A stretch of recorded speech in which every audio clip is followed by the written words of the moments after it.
ladies and gentlemen, if you would please rise and say the Pledge of Allegiance with me proudly. I proudly allegiance to the flag of the United States of America and to the republic for which it stands, one nation, under God, indivisible, with liberty and justice for all. Miss Nikki. Come to the front. You come.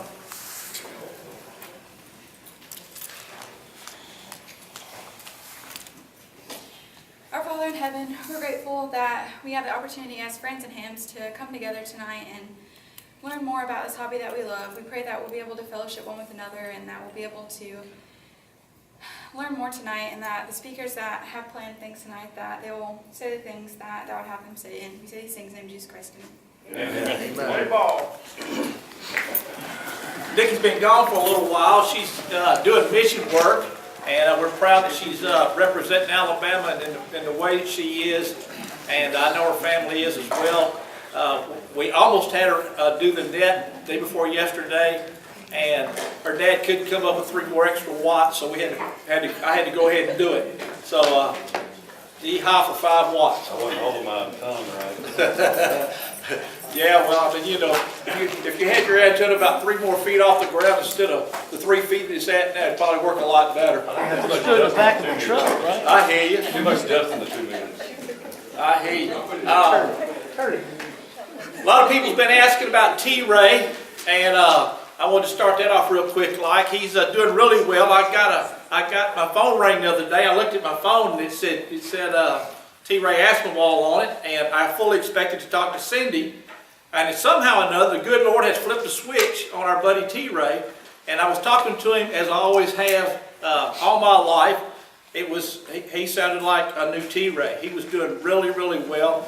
He's still facing a little bit of a challenge. He's going through dialysis, and it's rough on him. But he is doing a lot better than what he was doing before. He is certainly listening to the radio quite a bit. He thanks everybody for the prayers. I've been there. He has virtually quit listening to TV. He listens to us, and he wants to talk to us so bad he can't stand it. On another thing I would like to recognize is a young man we have here tonight who has finally graduated in Scouts. And so, Mr. Leon Pringle, if you would stand up for a minute and tell us about this. And this young man's only 85 years old. Yeah, I tell you what, the Boy Scouts are on my case. Oh, you better believe it. In fact, You this don't count. morning, I keep it real short. This morning, we had an interview set. They set up an interview with AL.com and Citronelle News and the 3 local TV stations. And much to my surprise, Alabama.com had an article in less than 4 hours there in newspaper. Yes, sir. We would like to give you a little something for being recognized. So if you all would join in with me for this right here.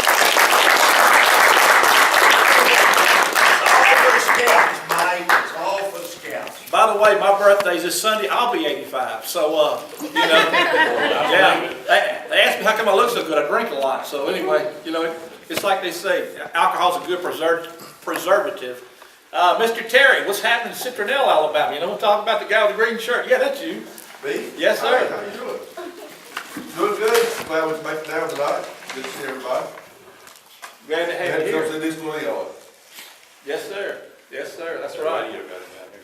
How's everything in Chatham, Mr. Chip? It's a beautiful day up there today. Yes, sir. It sure has been for everybody. I think. Beautiful, beautiful day. I got out and cut grass, so I'm tickled with that. I hear you. It's Got great. something done on a pretty day. All right, great. Mr. Secretary, would you go ahead and expound on our last month's? One thing before you do, Mr. Terry, go ahead. Finish up. Raffle tickets here for a pistol. If I want to take a chance on $1 chance, 6 for $5. We'll be drawing on field day. All right, good deal. Thank you. And go ahead, Mr. Secretary. The meeting was brought to order last month at 6 p.m. by Mike Hartman. He opened the meeting with a discussion about how well the club was doing and how well all the members were participating. He expressed appreciation for all members who have helped the club become what it is. Even ARRL has shown interest in how rapidly we have organized and our events. The financial report was not given last month. We talked about fundraisers, the pancake breakfast coming up at the Tailgater. The raffle for the gun, which is working out really good. Mike Hartman announced the progress at T-Ray. There was discussion about the upcoming field day on June 23rd and 24th and possible locations. The Tailgater, this Saturday, Mike has invited, he did invite 2 people from ARRL. We'll talk about that. Okay. And these gentlemen have heard about us and have seemed very interested in getting together with us and seeing what we're doing. The pancake breakfast will be at the Tailgater. It's $5 per plate and includes pancakes, bacon, or sausage. And I got the good sausage. Good. Is it Boy Scout pancake meat? No. Okay, well, it's ain't good stuff. Well, just wait, you'll see. There'll be testing, correct, at the Tailgater? That's correct. And we'd like to ask anybody that'd like to upgrade or get their ticket to come and take the test. There will be a drawing for a weather radio given out on that day. There's also activities for children at the Tailgater. We're going to have the Go Box competition, and there will be an award given out for that. Mike also brought up the possibility of hosting a ham fest. We discussed that last month and asked everybody to think about it and bring ideas to the table for further discussion. David Welch did a wonderful job on station grounding for the discussion after or during the meeting. I learned a whole bunch from that. Thanks, David. And the meeting was adjourned at 8:15. All right. Make a motion, we amend the minutes to show that the field day is not the 23rd and the 24th, but the 24th and the 25th of June. All right. I messed up. It wasn't the first time I messed up, so probably won't be the last. All right. Do we have a motion that the minutes be accepted that have been read tonight? I make a motion. Second. All right. All right. We had a board meeting and we discussed several different things, our fundraisers, and now everything we're doing for the club is going to be money plus. Our gun is paid for. I went to the bank, had them write me a cashier's check to Steve Gillen, I think it is. Anyway, I have a receipt for it, of course, and $464.20. So everything we're going to make on it now will be profit. We will have a pancake breakfast this Saturday at the Tailgater at Hodge and My House. All the proceeds from the pancake breakfast will go 100% to a fundraiser for our club. This has made some of the other organizations quite a bit of money. Miss April and Miss Janora Hodge and Miss Gail. There's 4 ladies going to be working on this. And so it's kind of like they said, once it's kind of like this meeting right here or any other organization. Once you get something going after a while, people will sit there and say, well, they're going to have breakfast over here. Let's forget about doing breakfast at home. We'll go to wherever we'll have breakfast or supper or whatever the deal is. So this will be something we'll keep in the works in the future to make us more money for the club. Several ideas have been brought up and thought about. One of them being possibly a fishing excursion, deep sea fishing excursion. We've got that in the works. We're checking on that. There's a doctor helping us with that, trying to get us a little better rates. So it's a 6-hour excursion. We'll keep you posted on that. 3-hour tour. Say again? 3-hour tour. 3-hour cruise, yeah. Yeah, and the name of the boat's not the SS Man. So, they always said the professor, he was so smart he could build a radio out of a coconut, but he couldn't fix a hole in the side of the boat. Yeah, isn't that the truth? Anyway, we had Mr. Dale Harris has been our treasurer for several months. He's done a really good job with us and everything. He's got some other things that's kind of come up he's had to focus on and go in a different direction. When we had the executive board meeting, we all thought about this with everybody on the board of having a person who's a ham radio operator, somebody who would have previous experience in accounting or something other than that fashion, working at a bank or anything else like this. And one person came to mind almost instantly, and that was Miss Sandra Anderson. She's a ham radio operator. She's worked at a bank before. She's a very knowledgeable person with keeping up our accounts so we can keep them accurate. As I've always said, we keep 100% transparency with everything we do. So Larry talked to his wife, Miss Sandra, about it. WD4RIS, Sandy. And see, I got corrected by somebody. It's not Sandra. It's not Sandy. It's Sandra. So anyway, yeah. Anyway, so. Me? No, her. Yeah, I was told it was the other way to say it. I said Sandy, she said Sandra, and I said okay. So that's the reason I said Sandy. So anyway, Miss Sandy Anderson, WD4RIS. We all collectively thought it would be a good idea to put her in Dale's spot. She has graciously agreed to take this position, and so we have placed her as a treasurer now with our club. We think it was a very good decision by all, and we certainly thank you very much for taking that position. So she'll be a great asset to us as well as a ham radio operator. Again, another thing that I was looking forward to is putting some ladies in some positions in our club. We kind of have indirect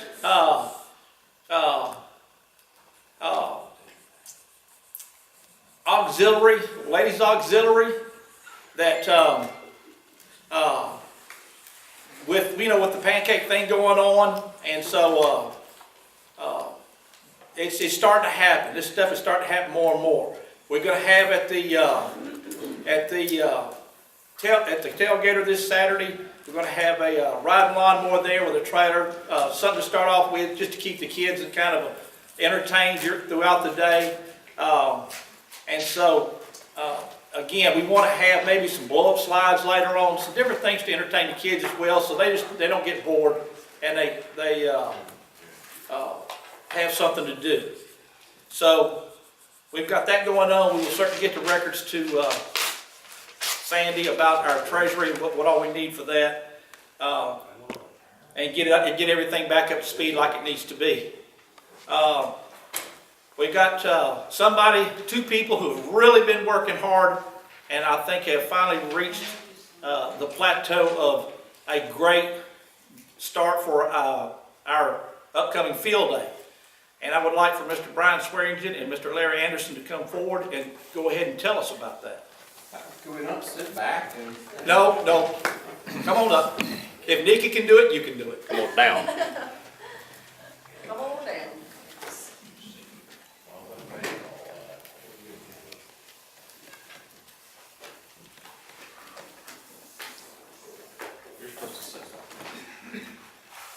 We're having a field day.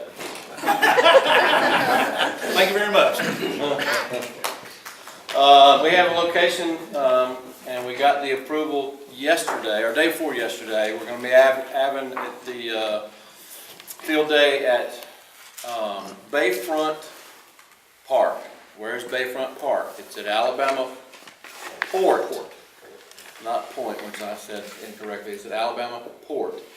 It's for 188 and Highway and DIP actually intersect. It's just south of that. It's on the east side of DIP, just before you sort of get off the mainland, before you go to the causeway to go across. There comes Nick and the latest ham. But that's what we're going to have. We've been down there. There's plenty of 100-foot towers at that location, so we've got great locations for antennas. We're probably going to run some off the water, so it's going to be a good location. There's public restrooms there.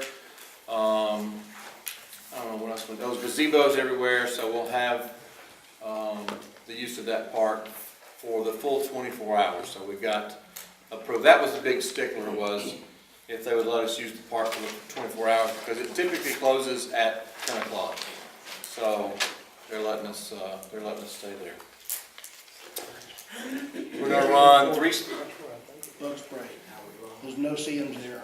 They're, just be, you know. it's gonna be hot, it's gonna be buggy no matter where we go. So, Bring your deep woods off with you. deep woods off, so.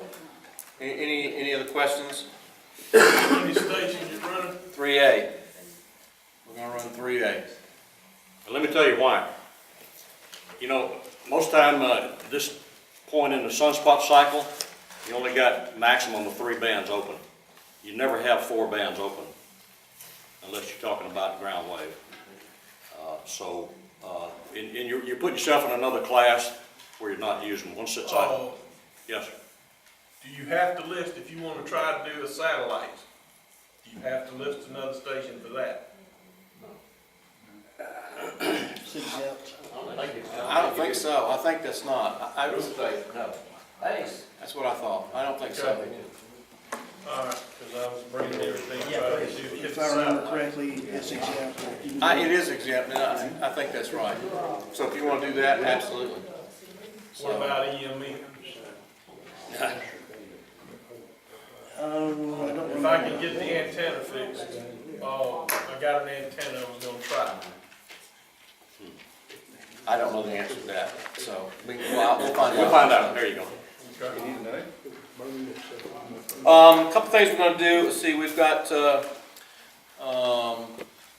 gonna have the typical fair where we show up and we're gonna have lunch, we'll have supper that night, we'll have breakfast the next morning, none of that's gonna change. We're working on some band pass filters, that's next weekend, no, it's this weekend, isn't it? That's this Sunday afternoon. So bring lawn chairs and bring ice chest if you come. Bug spray. What was the other thing I was going to say? Oh, this year we're going to do something different too.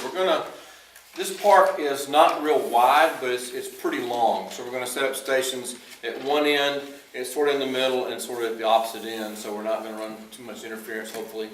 But one of the things we're going to do too is we had a lot of congregation behind operators at the stations last year, so we're going to create, there's a big gazebo there. I don't know how long that thing is, but it's pretty good facility.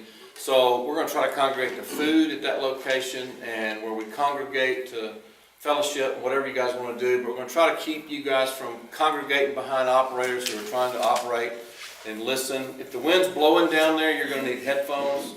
So, but we're going to try to separate and let guys that operate, and then keep all the yakking and that kind of stuff up at the larger gazebo. We don't want to discourage people from visiting the station setup. Sure. We want that, and that's kind of what we're for, to show off what we got.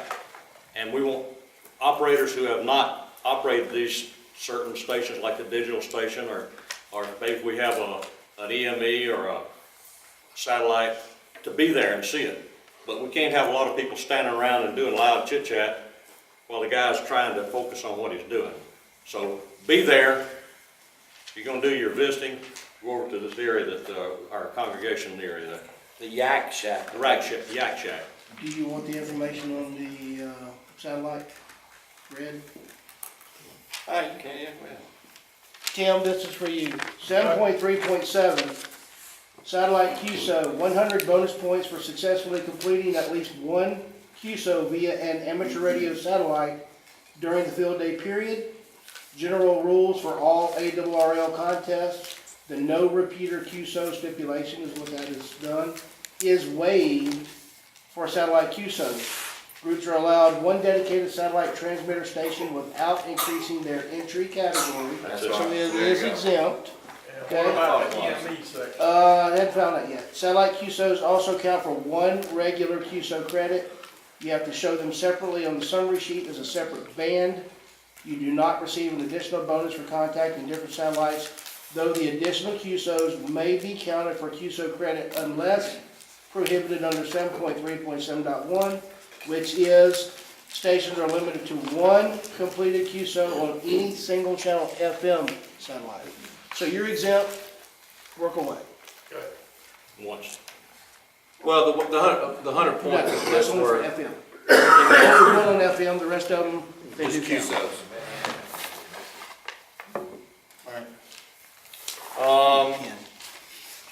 I told you about the facility, it's got public restrooms, bring your bug spray. The thing I don't know about, and so we've got to get some clarity on this. We got the approval to use the facility for 24 hours. What we don't know is about campers yet, so I got to call and get that clarified and find out exactly what they will allow and not allow us to do as far as having campers on there, because there's been a lot of discussion about guys showing up with campers, and I don't think we can have, 4 or 5 campers in there, because I think that may be a little bit more than what they want. But I'm going to ask, and we're going to get that clarified before the event. And, What about tents or screen houses? oh yeah, I think that's fine. That's fine. In the past, dealing with PD and parks, if it is an overnight event where you have received permits, then they usually do allow camping. But again, you'll be better to. Yeah, and then we got to verify that, because they're not actually issuing us a permit, so they're just kind of saying, Yeah, okay. yes, you can go, and that's about all. Well, it the is. park So- police are gonna show up at some point. Yeah, You'll they'll have be to have there. They'll be there the something. whole time. They'll be there. Hit patrol. So that's a good thing. Any other questions? I'll have some more information that we'll send out in an email. Make sure to let me know so I can post it on Facebook. Thank you. All right, well, thank you very much. And they put a lot of work into this. They've been shot down several times, and we really appreciate what they're doing. It's very, very disgusting when you get so far and everything, you get to door A and then B and then C, and then you got shot down at D. So again, they've done a lot of legwork on this and different kind of research on trying to make things happen, and it has. So it's finally paid off. And as Brian said, there's like 100-foot towers in the shape of pine trees over there. It's nice and shady. It's right on the water. It's just a super good venue for our field day. So we certainly appreciate everything you guys have done. This Saturday on our tailgater, as we said, we're going to have the fundraisers that will happen. One of the things that's going to happen also is a Go Box competition. If you have a sewing box or a tackle box or whatever you want to, it's still not too late to build you something other to bring over, throw on the table. We all learn from each other. It's just having fun more than anything else to do this. So if you get a chance, make you up some kind of a little Go Box thing and bring it on with you. Also, when you're there, as Lee said earlier, ARRL representatives that we've talked to, Dennis, Ed, and Jay Van, are going nuts about this club, and they want pictures. So if you take some pictures, please, whether I've asked you to or not, please either shoot them over to Lee, Hodge, myself. We don't care how we get them, we just need them. And they're begging us for them. They want to know about what we're doing down here. They have pinned me to the wall wanting to know what we're doing. Dave, have we talked to Jay Vane yet? I've sent 2 emails, but I didn't get an email back yet. So I need to Well, call maybe him, we'll still get but I in just between now and haven't. then. But I can try and call him. Yeah, usually he's pretty slow to reply. I got you. Well, he's got. Doesn't mean he didn't get it though. Yeah. He's a pretty high-ranking person with his Just give me the his number. regular employment. But just be sure to, like I said, if you would, put them on a CD, whatever it takes. Give me a copy of them if you would, so we can send it over. We want to get these people involved in that. How about our website? Where are we looking on that? I'm ready to give the stuff to him. I moved it over to a new server, so we'll have unlimited hosting, unlimited emails. So we just got to get together and make it happen now. All right, good deal on I that. finished all that. Yeah, we want to be in QST, and we want to get with the ARRL reps. So that's what we want to do, is get all these pictures over to them. How many tickets do we have left? On a gun? Yeah. About, just how many? 50. Okay, all right, we got about 50. I'll get you that last one. Well, we still, he's got 2 books, Jay's got 2 books. You get down to 30, let me know. I will. All right, good deal. We will not do Battleship weekend because the field day's coming up. I talked to Tim today. It does happen on the same weekend. We would like to put all our emphasis on field day. So we're going to do that. He's contacted the Battleship. They have no problem. They understand that this is an emergency practice opposed to what they have going on over there. Not that it's not important, not that we don't want to do it. We just need to put all our focus on field day. And What? that's what? Museum Ships Weekend is. No, the museum ship weekend is first weekend in May. Go ahead. Museum ship weekend is a week from this coming Saturday. Right. The next regularly scheduled drill for the Living History crew for the Alabama is field day weekend. Right. So, I'm letting them know we'll be there. They already know we're coming for, Museum Ships Weekend. In fact, we're, already ironing out the last detail, which while I'm already talking about it, I'm gonna do it. This year, we're not gonna be in the wardroom because they've got the thing going just about all weekend long. Actually, this go around, we get a better place. We're gonna be in the goat locker, the CPO section, which acoustically is better for us, because we don't get all the reverberations off the walls and everything. Yeah, it's air conditioned. It's kind of a little bit more secluded, but we still get tour people coming through. So when I didn't say anything, I was hoping that's what they were going to come at me with. And when she said CPO section, I said, yes, we'll take the goat locker in a heartbeat. I didn't want to seem too anxious, but I jumped on it as soon as she said it. So we'll be in the goat locker. Also, as of about 3 o'clock today, there's been another development. I had requested through the New Jersey group that we be allowed to activate and do the USS Drum as well. They said they gave the blessings, but they want us to do one ship on Saturday and the other ship on Sunday. So I agreed to it. So on Saturday, we'll be identifying ourselves as K4DSR, USS Alabama, and on Sunday, we'll be doing it K4DSR, USS Drum. That way, everybody gets credit for it because the rules state they do not want to give 2 ships for 1 call. So that was the way we could do it, so we get to give credit to both ships. Quick question, is the drum air conditioned? Yep. Yeah. But according to the rules, we don't have to be on it as long as we can see it from anywhere on the Oh, park. so we don't have to move? Nope, we ain't got to move. We don't have to move because it's within sight of the USS Alabama. Now, the drum's air conditioning, it's just we don't have to try to squeeze everything down through the little hatchways to that tube. So that's where we stand on it. But, yeah, if we had made a swap, we would have been trying to have crews on the boat and at the field day at the same time. So, got us out of that. And, Larry and I are supposed to go tomorrow and, do the layout for the antennas for the coming weekend. Yeah, I think we ought to consider maybe too, you guys, antennas towards the forward side of the ship and the back side of the ship too, so we can have either way to access them for future needs. I mean, whatever you guys think or whatever, we can certainly build them. I need to get David to go with us because, and I need to get with Shay in order, because when we start that, we might well just go ahead and restore the long wire antennas all the way around that boat. Well, yeah, we can do that, but anyway, something else to think about maybe so we can have, if we needed it, because who's to say? I mean, this is emergency preparedness again. We can have it already up and have it ready, have it there, leave it.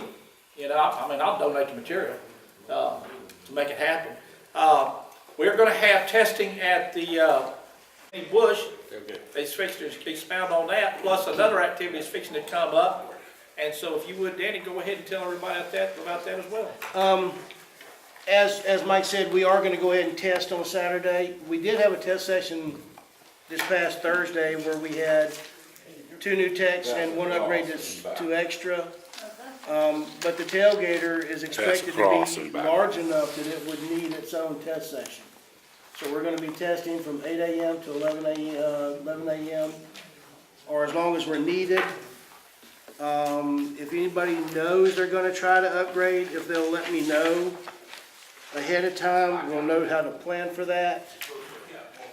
And also, I want to expound just real quick on the VE team.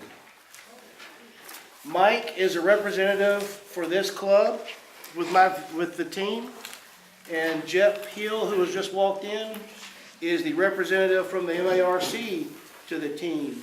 This was put in place because there seems to be a certain individual spreading crap around town saying that my team tests people and directs them to this club, and that's not the case. I apologize. We operate, you shut up. We operate completely 100% transparent. I think you're crooked as a snake. Well, that's all right, I'm as fat as you are too. So anyway, that being said, this club is represented and the other club is represented for equal and fair opportunity for any and everybody. Everybody has equal time. So just rest assured. Lastly, Tim, something to go along with your event. The Alabama QSO party is June the 3rd. So when? June the 3rd. Okay. It's 11 a.m. to 11 p.m.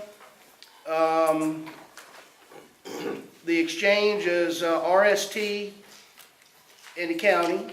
If you're in the state, outside of the state is RST in state.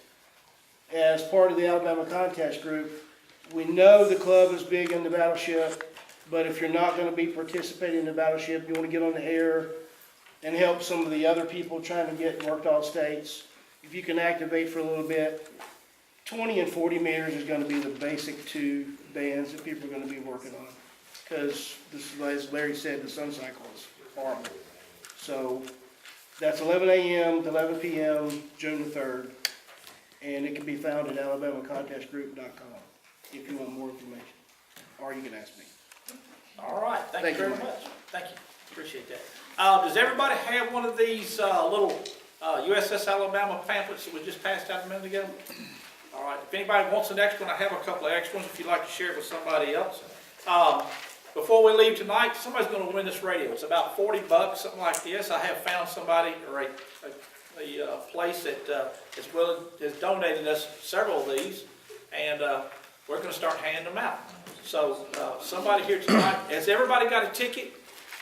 If you don't, see Mr. Paul back there, he will get you a ticket, and you may be the lucky winner tonight just for being here. Chances right here. I know, yeah. You're, yeah. That's hunting over a baited field. I didn't get one ticket, Mr. Paul. I didn't get a ticket. You did? Nope. You're exempt. His other 20 kids are in the van. Always. Oh, that's right. Bring your harem with you. We're going to take a break right now, and then we come back. Mr. Jeff Hill is graciously going to give us our talk tonight on the USS Alabama. So let's go fellowship for a few minutes, and we'll come back and we'll start again. All right, ladies and gentlemen, we're going to go ahead and start again. I have to tell you that there's a lot of things going on in the club that's coming up. A lot of ideas being kicked around because of you guys. It's coming to me, and I keep asking you for different ideas, and it really works. Case in point is our speaker tonight. Larry didn't have anything scheduled in concrete for this month, and Jeff called me and he says, hey, look, he said, if you need somebody to talk about some of the previous things that's happened on the battleship as far as ham radio operations and some of the history about it and everything, Jeff has got a funny side of humor that a lot of you haven't heard before, and he generally throws in a few things here and there. And I said, hold on just a minute. Hung up the phone almost immediately on him. I called Larry and I said, you have anybody plugged in just yet? And he said, no. I said, well, Jeff just called a minute ago and said he wanted to talk about the USS Alabama, some of his previous operations on it. And so Done. it was done. Boom. I mean, it was 5 minutes. It was done. That's how you told me. Yep, that's right. You told me he was the oldest guy that would remember. Yeah, and I seriously said, hey, he's told you what? You was the oldest guy that would remember. That's what he said. Only guy. So anyway, Let's be transparent. that's right, that's right. So anyway, I was gonna leave that part out, but thank you for bringing it up. Justin. He said that if anybody made fun of him, he wasn't gonna share his Geritol with them, so hey, you're out of the loop. So anyway, but we got Mr. Jeff Hill here tonight, KU4NA. He is the president of Mobile Amateur Radio Club. And if you would, Mr. Jeff, you have the floor, or the podium, or both.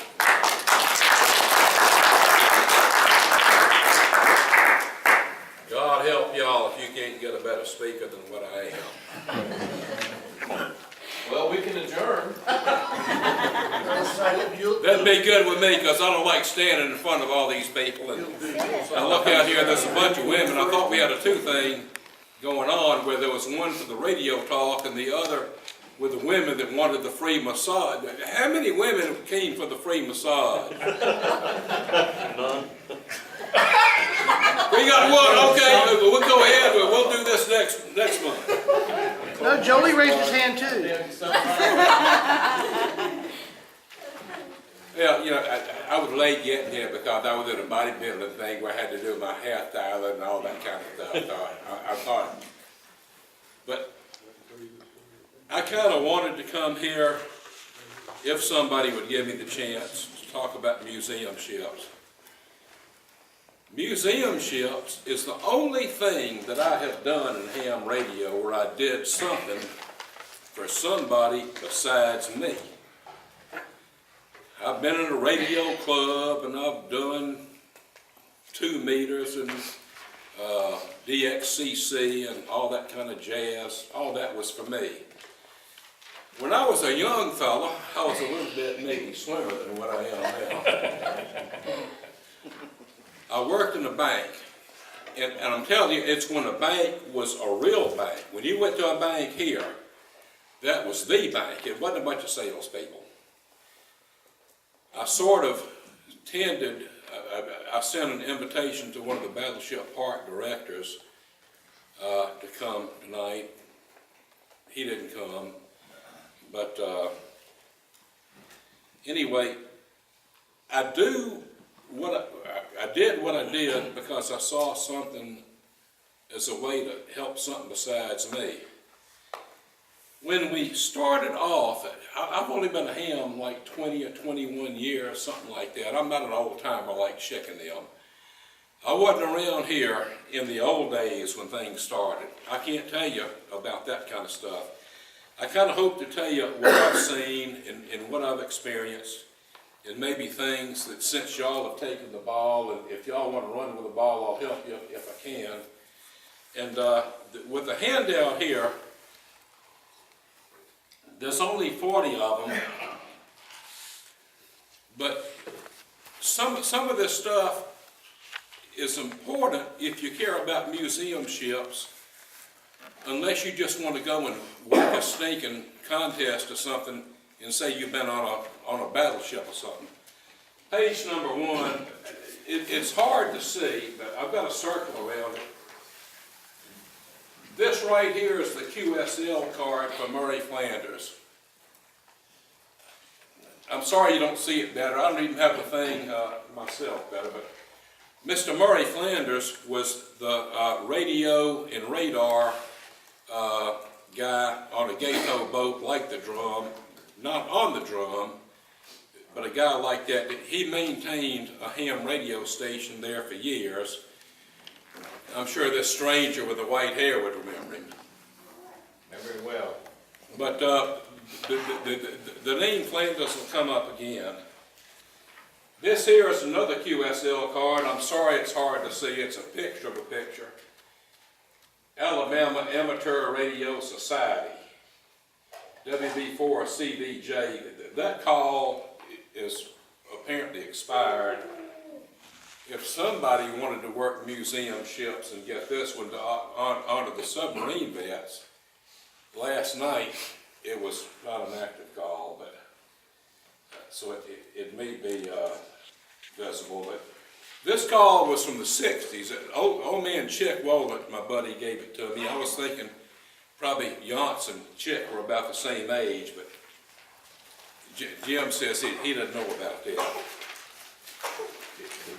This is another picture of the QSL card of 60. That's another picture. And it's from years ago. It's not me, it's from years ago. And this here is from the LST 325. I worked them coming across the ocean a couple of times. I went down and met the guys, and I've got Jornland's name signed in my picture and all that. And I kind of put this in here sort of because I want to let you know the things that I've been honored to do in ham radio. But not only that. Y'all are signed up with your call sign this coming June to work the museum ships event. You're signed up to work the Alabama. When this thing came in here, if you go to the other site that I've listed, the Agent Fire site, you'll see sites of the ship coming in. The LST, when I was there and seeing it with the subvets. But the subvets chapter here had pretty much all of their people come to town. Of course, most of them are ham radio types. I saw the LST come in with those guys, and I tell you, I could have cried. Of course, I can cry at a Hallmark movie and all when it all comes out. I would beseech y'all, if you do Museum Ships Radio, to please, please, please honor the submarine vets. They have a chapter here. Some of them are not hammed. Bob York, some of y'all remember Bob York. Bob wasn't real active, but there are other people. Skippy York, no relation, was a friend of mine. He was the head of it. I can do the drum. If y'all won't put the drum on your list, I'll put it on my list. And I'll contact them, and I can tell you, if I stand on the top of my apartment building, I can look there and see the drum. I can qualify to be legal to do that. But The drum had a very famous guy on board it. W2 Never Say Die. well, if you don't mind, we'll come to that prick later on when we come to. I've had dealings, Jim, with all of these people, including him, and I'm glad he's dead. But as far as the museum ship thing goes, you know, you don't really know what all has happened in the past. You go on the air and here's the battleship New Jersey and how fancy they are. But the museum ship radio event was started around 2000 by K1USN, let's see, initially USS Salem.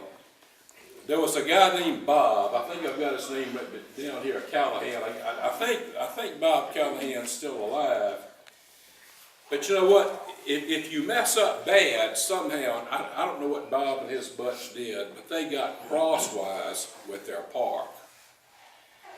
And ever since then, to the best of my knowledge, the USS Salem has not been on the air for the museum ship event. And the thing was taken over, thankfully, by the New Jersey Radio Club. But anyway, you can kind of look up K1USN. You can kind of see this stuff here. W1QWT, that was his call. I think Bob's still alive. He was a very nice fellow. I've talked to many people about museum ship radio over the years, and he was a very nice fellow you could talk to. I think he says maybe on his QRC site that they started out with 8 ships or something. And now, I don't know how many ships they have. I didn't count them this time. I know we've done them before and put out handouts to the tourists on the Alabama where there was 108 or something like that. But anyway, it was Bob Callahan that got this thing started. If y'all want to be thankful to somebody, it's Bob Callahan for getting that done. And the next thing, I've got a picture of W000G, his kind of, the first page of his QRZ page. James A. Flanders Jim is the son of old man Murray Flanders that was on the drum so many years. Did you know Jim? I bet he Jim Flanders is the grand old man of museum ship radio. He's an old guy. He might be older than that fella back there, but he is a submarine veteran.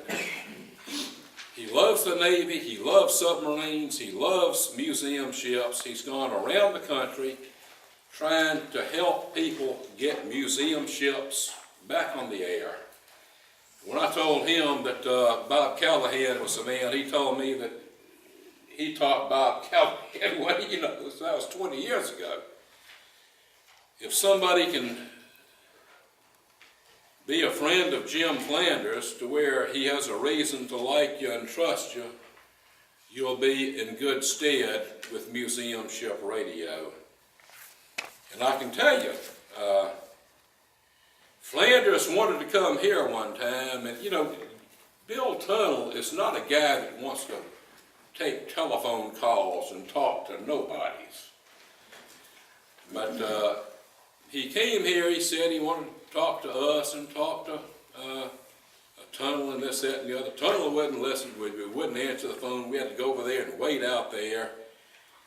Anyway, it was kind of a fun thing. He came here, he did the Subvets net. I don't think I put anything about that on here, but on Flanders' webpage, on QRZ, it's listed. Weekdays, something like, I don't know, 10 o'clock, 14,343 or something. They have a net for the submarine veteran amateur radio people. Anyway, Flanders did the Subvets net under the B-52 one year. When they wouldn't give us the time of the day, did it off a battery tower. He is a very nice fellow. He brought us a commercial, you know, one of these multi-band ham radio verticals. Some enemy volcano came and kind of wiped it away while we weren't thinking about it. But if somebody wants to be on the good graces of museum ship radio, they want to be in the good graces of Jim Flanders. And if somebody wants to do a special event on the battleship or whatever, if they don't honor the submarine veterans, they have made a big mistake. I've got another page here, and it's sort of, I know that not everybody is going to want to see things the way I saw things. But I saw this as a way to serve something, like I was saying earlier, besides myself. Promote Mobile County, promote Baldwin County, promote the museum ships. And you know, most of these parks, they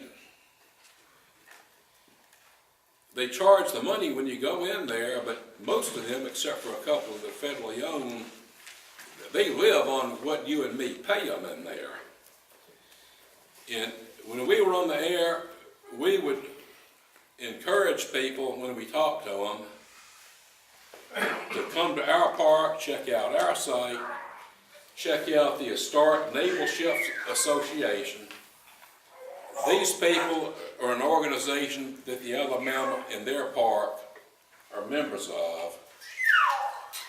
And they're much like us. Most of them need people to visit.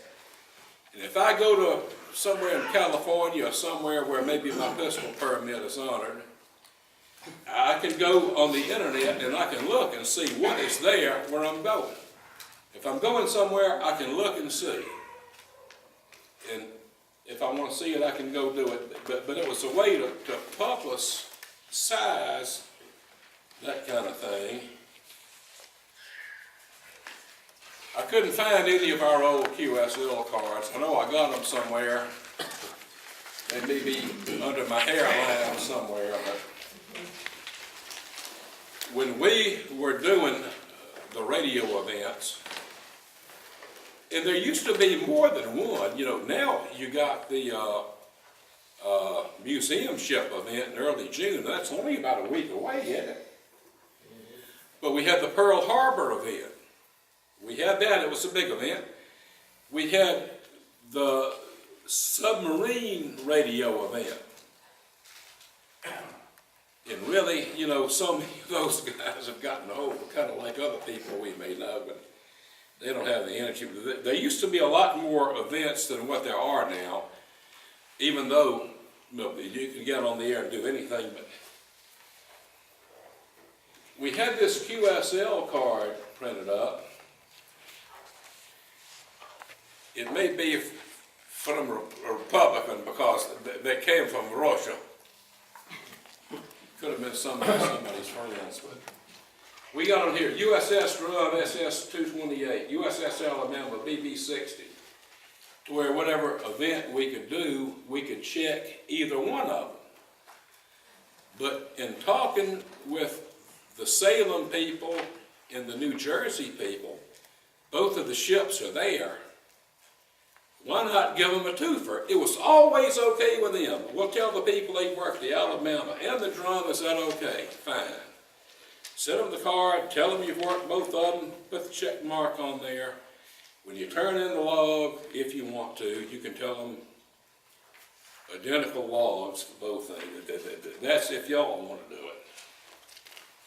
Jeff, you weren't here when we first started the meeting, but Tim gave a report, and for the ship's weekend, Saturday will be for the Alabama, Sunday will be for the Drum. So we are gonna work the Drum as well. Well, y'all do what you want. You can make life as complicated as you want to. You can work the Drum and forget the Alabama. But the people that care about y'all are the submarine veterans. You do what you want to about that. I can work the Drum without even being there if I want.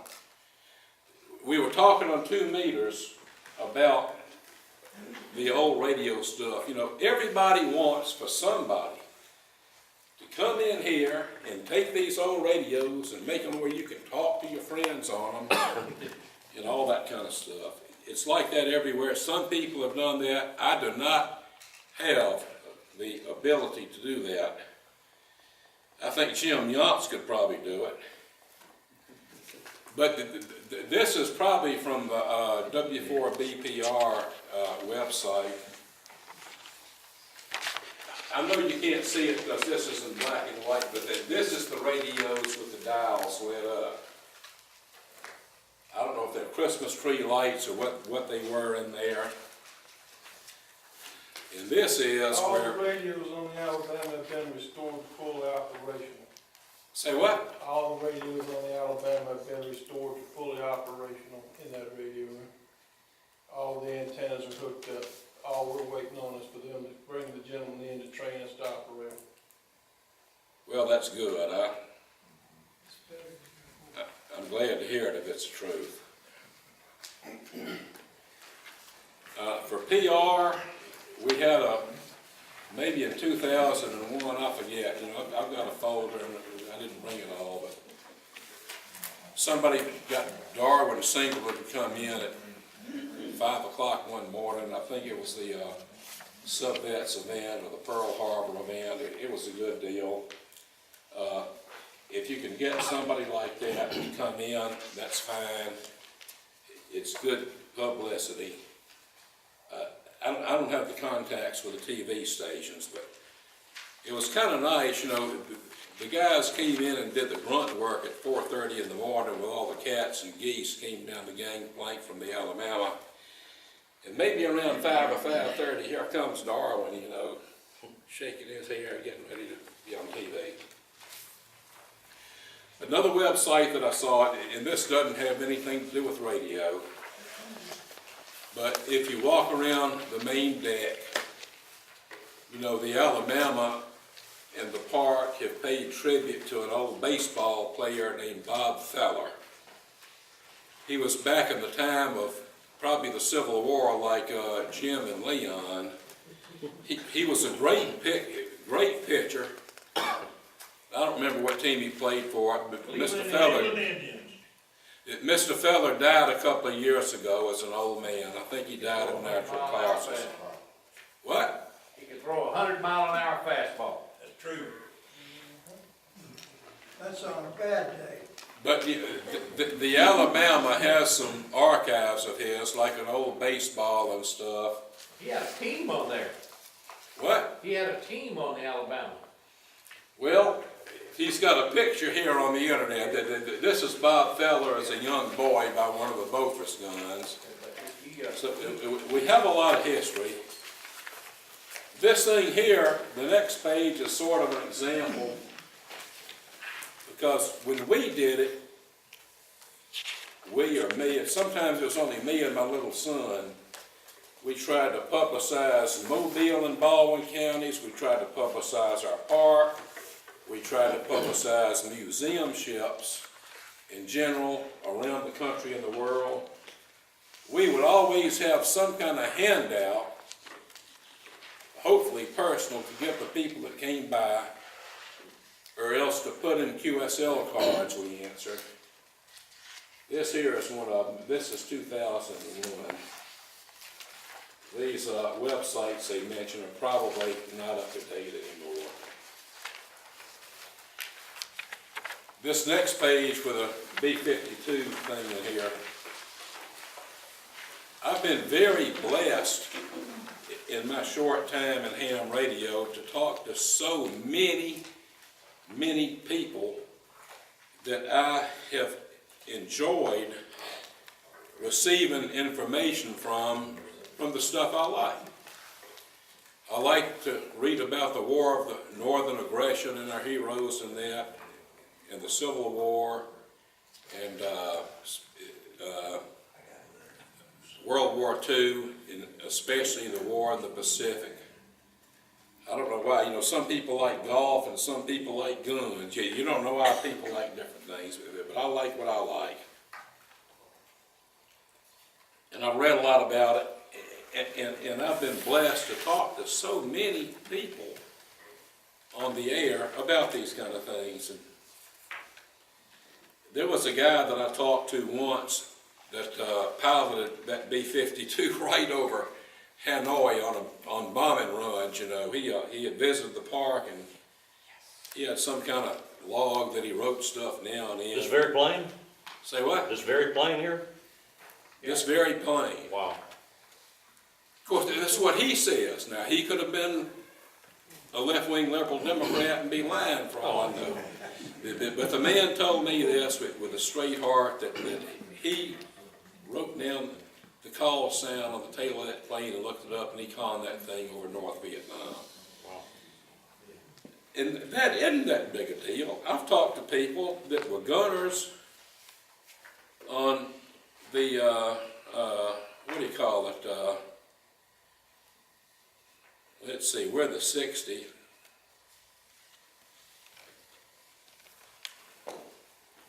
What class battleship is the Alabama? I've got a South Dakota. Carolina or something? No, South Dakota. South Carolina, I believe. I'm sorry.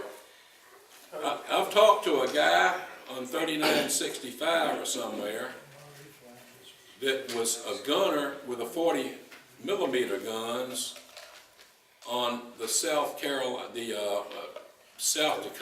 during the Battle of the Philippine Sea. And he was regularly a mess cook, where he hung around the mess hall and all. He just did that at battle stations. And Halsey himself came down there and caught him shooting craps or something. And anyway, when it came to battle stations, he went to the Beaufort guns. And this other guy came on whose father was on the same ship, but he was a Marine on the other side of the ship. But, they argued about who were the best gunners, and it turned out it was the Marines that were the best gunners, and they both agreed on that. That's what they told you. Huh? That's what they told you. They didn't know. It's South Dakota class, what I was looking at. Marines are under the Navy. Yes. Our trained killers. Oh, Lord. Gate Well, guard. Gate guard. anyway, I have talked, and this isn't about necessarily doing museum ships, but if you spend the time, instead of trying to work the maximum number of people you can work, which gets you really nothing except a piece of paper. If somebody will helps to call in and say, yeah, I served on the Alabama, or yeah, give the people a time to talk, because we're there to do something for us, or we're there to do something for other people. These people are going to be dead before you know it. My father was Surface Navy in Korea, and he's almost dead. He's deaf already. He's 89 years old. But please give deference to these people and the submarine veterans. And think about when you answer the QSL card, you know, you're going to have somebody to send the stinking card back out to them, or not send it out to them, or only do it online. Send them some kind of note. You have an opportunity to do something to encourage people to visit our park, visit the other parks. All of these parks need money from somebody coming in and paying their 10 or 12 bucks or whatever it is. With somebody like Bush, they'd probably charge them 22 bucks. But they all need people to visit them, and they don't know. I can get in my car and I can go to the West Coast, and I don't know what's on the way, but you got museum ships on the Great Lakes and all kind of places. And sending out something like this, as far as the postage goes, one page of something like this will not cost you anything. Most of the people may not care about it, but the ones that do care about it, they do have the info. This here is just a thing about the Pearl Harbor event. Like I told you, we had the museum ship event, which didn't really get started up too good until after the New Jersey took it over from Bob and them at the USS Salem. The sub-vets had their event. There was really a pretty good sized event. But kind of like any other part of society, you know, the ham radios operators of the submarine class, they're kind of old, and the new ones, they've discovered the internet and all that kind of stuff. But if you're on the air and the sub-vets call you, please give them some time and honor them. They love you more than anybody else out there does. This here is just another flyer. We would give flyers to the people when they came by where we operated. We would put things out in the mail. Just another thing about the drum, probably printed out from not WikiLeaks, what do you call it? Wikipedia, whatever it is. But you know, when you live in a town that's got all these veterans, and you've got a South Dakota battleship here, there was a very successful battleship, and you've got a Gato class boat that was maybe the number 7 or 8 in enemy tonnage sunk. And somebody calls in and says, what kind of submarine is that? I don't know what it is. I don't know nothing. What kind of battleship is that? I don't know. I don't know. What's the hull number? I don't know. How many tons is it? I don't know. All that information is pretty readily available, but you guys can look around and kind of find a disciple like I found that naturally loves this kind of stuff. He reads the books. He doesn't know everything, but he knows about the Pacific War. He knows about the planes and the ships. My disciple kind of fell in love and got married and got a job to where he's not in town too much. If you can find somebody like that, 1 or 2 or 3 of them, if you can find somebody like that, you will be a big gun on museum ship radio. don't know if anybody has any questions. If you have any questions, I probably don't know the answers. Anybody have any?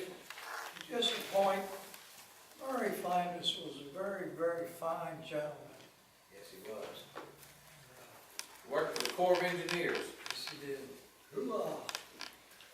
Were you and Mr. Murray friends? Yeah, me, Jim. Yeah. Do you know whether in their little radio room, his QSL card is still in the window? I've not been on the drum. Do you know? Mr. Murray was much older than me. He was kind of a staple of ham radio in this town. And I'm telling you, his son Jim, I've given y'all his address on here. They have a submarine veterans net every weekday. Murray's son Jim is the grand old man of museum ship radio. He is the man for museum ship radio, and he was a sub vet too, not career. He got out of the Navy and he went to teaching at some college out there. But I appreciate you mentioning that. I think he died around 2000 or 1999. We thought about getting his call sign, our little bunch, for like a vanity call sign. It didn't work out. Jim wanted one of Mr. Murray's other call signs, but anyway. Murray worked for the Corps of Engineers, and he was electrical engineer for them. And when Heathkit came out with the HW12s and 32s, the single banders, Murray converted a bunch of those for the Corps of Engineers and used them as commercial HF radios that they put on boats. Well, Mr. Murray was another old-timer, kind of like you, that kind of understood. I'm not singing your praises, but people that know how to work on that kind of stuff. I cannot understand that kind of stuff. I'm sorry, that's why I've called you before. But Mr. Murray was a well-known, well-respected man, and so was his son. And we'll bring up the question of Wayne Green. As far as museum ship radios, we talk about Murray Flanders. Murray Flanders lived in Spanish Fort. Wherever Jim got his call sign, he was up in the Midwest. He talks like a Yankee. We don't have to kill him unless he comes down here in person for that. But he is a very, very fine fellow, but Mr. Murray never served on the drum. Mr. Murray was on a Gato boat, and he was the radar and radio operator, right, sir? Is that right? Mr. Murray was a radar and radio operator on a Gato boat, but not the drum. Is that right? He was on the drum. What? He was not on the drum. That's right. But he was on one like it. But Wayne Green was. Yeah, Wayne Green wasn't. He was a member of the drum. Wayne Green is on the high muckety-muck list of the people that were there. But Wayne Green, I've talked to Wayne Green. I've talked to most of these people. Wayne Green denies the fact that he sent a ping to a NIP destroyer that was depth charging them. Mr. Murray says Wayne Green was a liar. Wayne Green, expert on everything, and Wayne Green was a prick, I'll be honest with you. Everybody that ever had any dealings with Wayne Green thought he was a prick and thought only about himself. One of his own men tried to kill him, so he was only on 1 or 2 patrols on the drum. But yeah, he had the magazine 73. yeah. If it had been up to the people that knew him, it'd probably have been 72. I remember him coming on 2 meters one day here in Mobile, and he signed his call. He had to call W2NSD, never say die. Never say die. And he came on and identified himself, and nobody replied to him. He got awful upset because nobody answered him. Let's see, you're a lot older than Chick Wallen, aren't you? You're about 20 years older than He's him? much older than me. What? Chick is older than me. Okay, that's kind of hard to Is he keep still all that. alive? No, Jim, I don't know. no, he's been dead a long time. Who said that? Last I heard he was in a nursing home. Yeah, I heard he had died. KOAMX. Yeah, I heard he had died. I haven't seen him in QST. Yeah. I think he's dead. I think he's in that. Last I heard Larry, he was in a nursing if you home. have definite info on that, I wish you would kind of send it to me. I'll find out, I don't know for Hospice. sure. I can't, there ain't many wallets in here. He had one daughter. I don't know what they were. If you find that out, please let me know. Jeff, before Bobby Bender passed away, I remember Bobby telling me he thought he had found him, but he didn't say where. Okay, well, we'll talk about some of the technical stuff on the Alabama, which I don't know much about. Everybody wants to do big things on the Alabama. 7:30, do we have time to talk a few more minutes? Yeah, go ahead. I told you before that people came before me that did stuff on the Alabama. I don't know whether Bender was involved in it, but there were people involved in running the coax lines from the top of the ship to down where we used to operate. There was Ryan Bridges, who lives in California. I think Bill Cleveland was involved with it. What's his name? He and I talk like Danny Carpenter. Yeah, you're right. Danny Carpenter may have done it. If he didn't do it, he probably took credit for it. I was on there. What? I was on there. Were you involved with it? I was the one pumping up the cable chase. I was a little smaller than I am. What about the Battleship Park guy named Shorty that kind of went between the regular deck and the armored deck, kind of shimmying like a crab? Did you know Shorty? I met him a couple times. Singleton, Shorty Singleton. Anyway, the heyday of Battleship Park radio in our park was after these guys and Shorty ran those lines, and where we had young people that could go up to the top of the thing and put big dipoles on that came right down to downstairs. In the time when we were in good graces with the park, about 3 of us had a pass, something like this. It says, this fat guy, here's his driver's license, let him in no matter what time of day or night. And it was wonderful.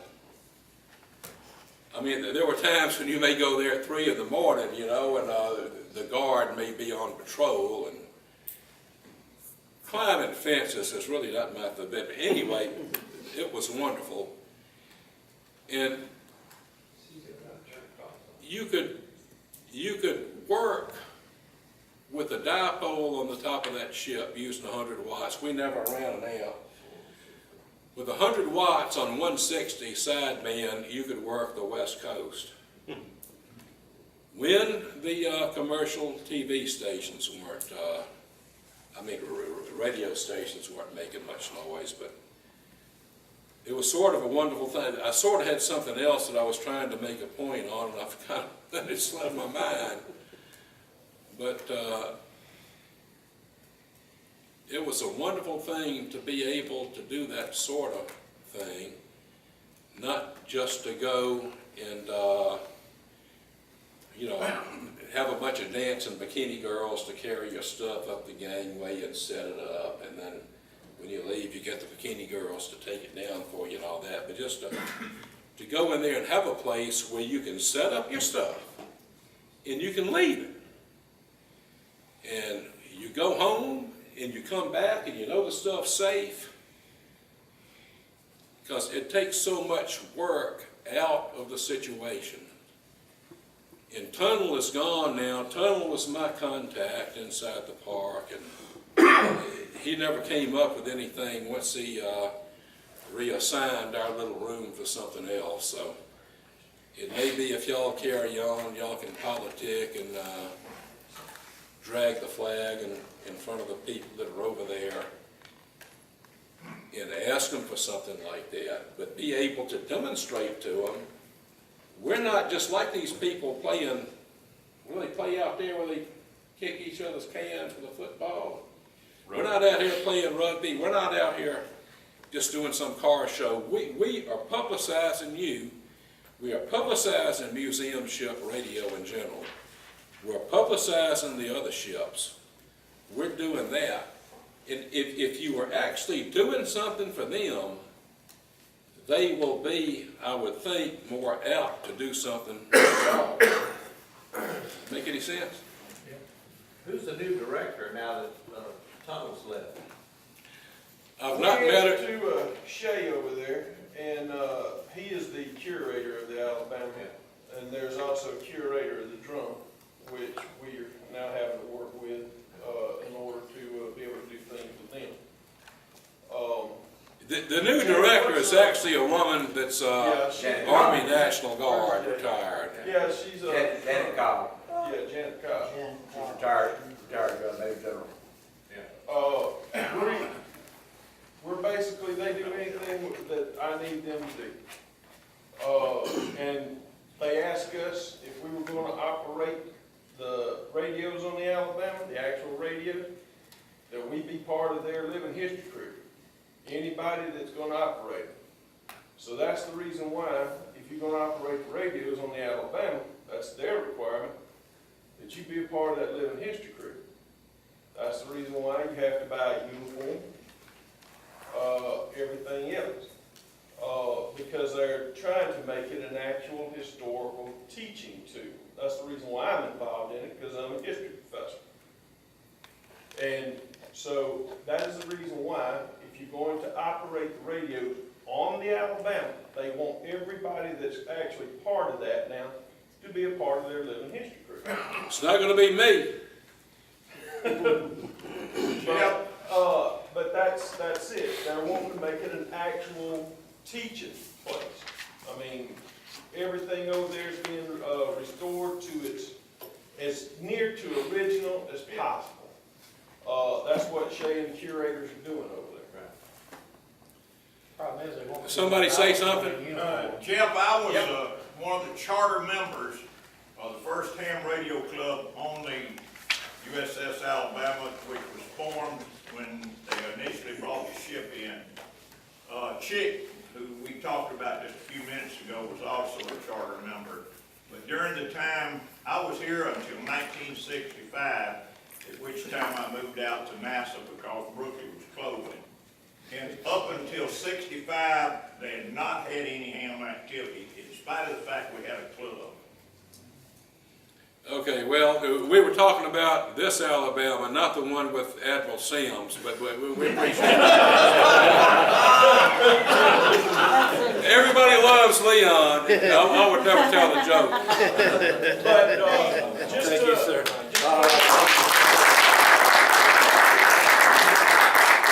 as of now, every time we activate over there, the drum will be mentioned from now on out.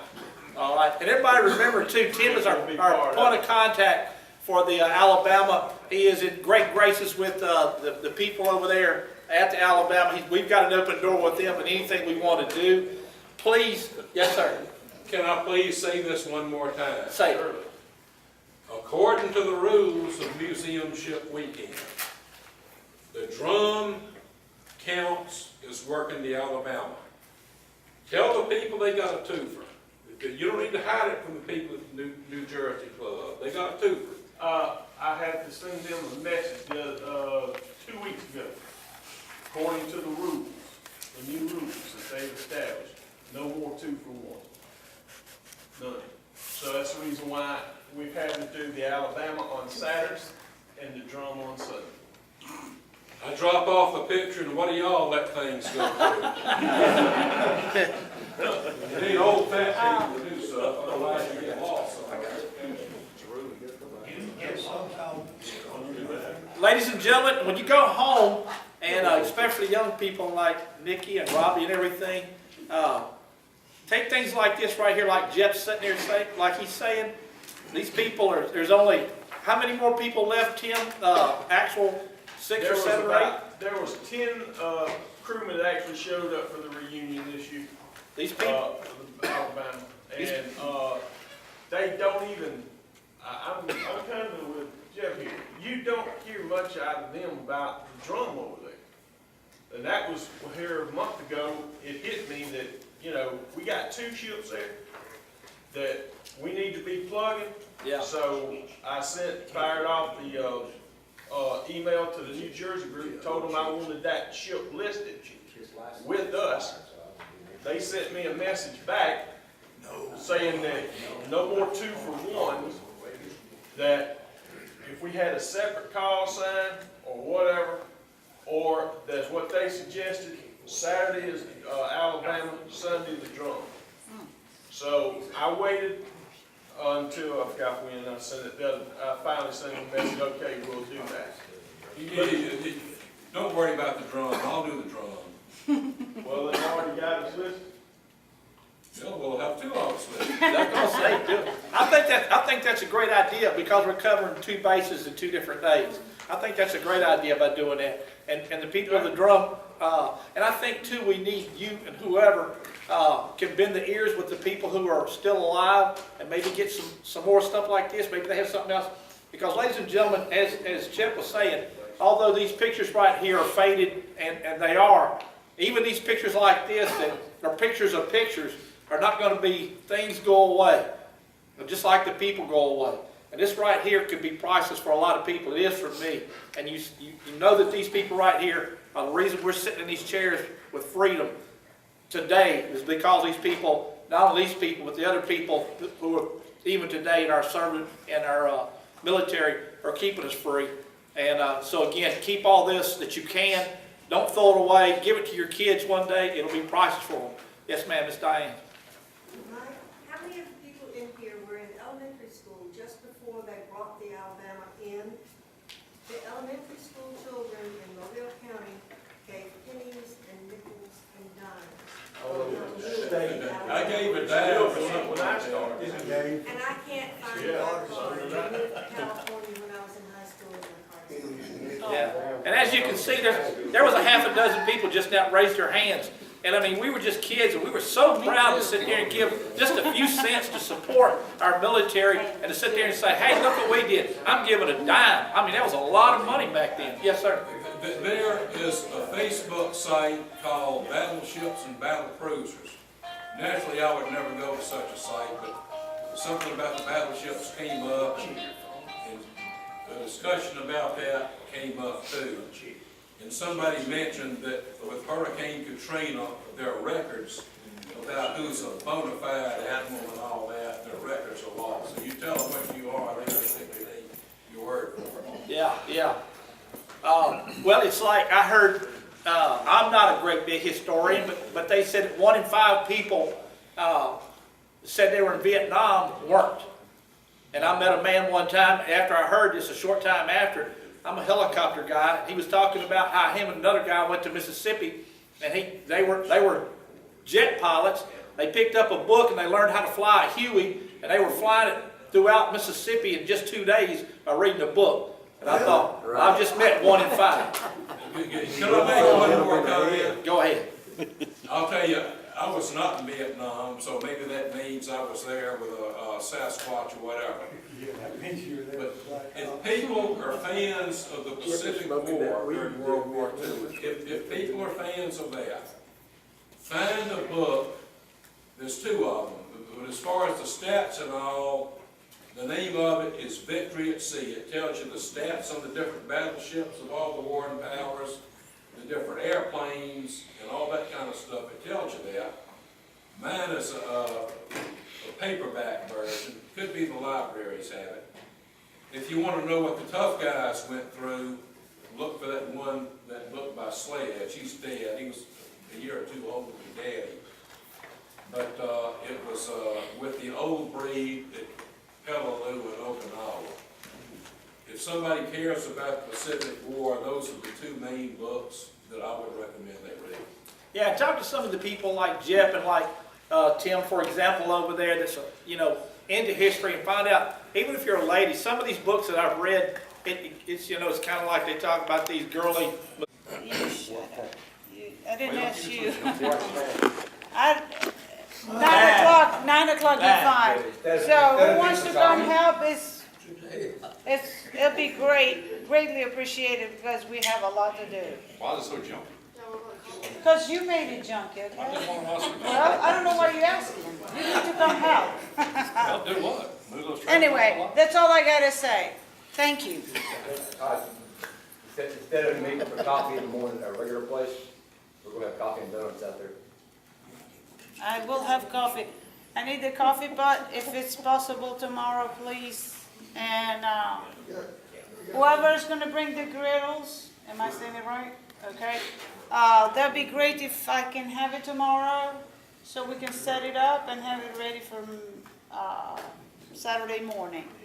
Thank you very much. And We're doing that now. There's been several people who have already helped, and it takes quite a bit to put this on. We don't want you to be eaten up by ants and different things like this. It does take a lot to put it on, and I thank everybody so much for helping us with what they've done already. It's a pretty decent undertaking to do all this, but we just love ham radio. We love this club. And we want everybody to have a good time with everything they do.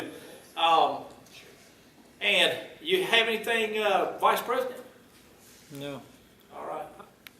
Honestly, I'm just kind of here because, like I said, today I put up a 220-foot tower, 2 guys, so I'm wore out. 2 guys? Yeah. Yeah, I got you. Got to pat myself on the back when I was up there looking at that. I heard your voice say, 2 guys. I got to pat myself on the back looking at that view, but it was all right. I got you. Colin, I'll help you out. Listen to that radio mic, because I gotta clean. And have it ready. Wait till Monday. Yeah. Miss Lady Treasurer, would you like to draw tonight for our prize to see who's going to take this radio? This is about a $40 radio. Yeah, I'm ready for it. And so somebody's going to take it home tonight. We didn't have anything else to put it on. Don't forget what I told you about drawing. Everybody got a ticket? Everybody got a ticket? Doesn't look like it. All right. No ticket, no Washington. I'll talk to you in a minute. I found something else too. Okay, 786 3353. 3353. All right, well, Mr. J, come on. 786-3353. There you go. All right.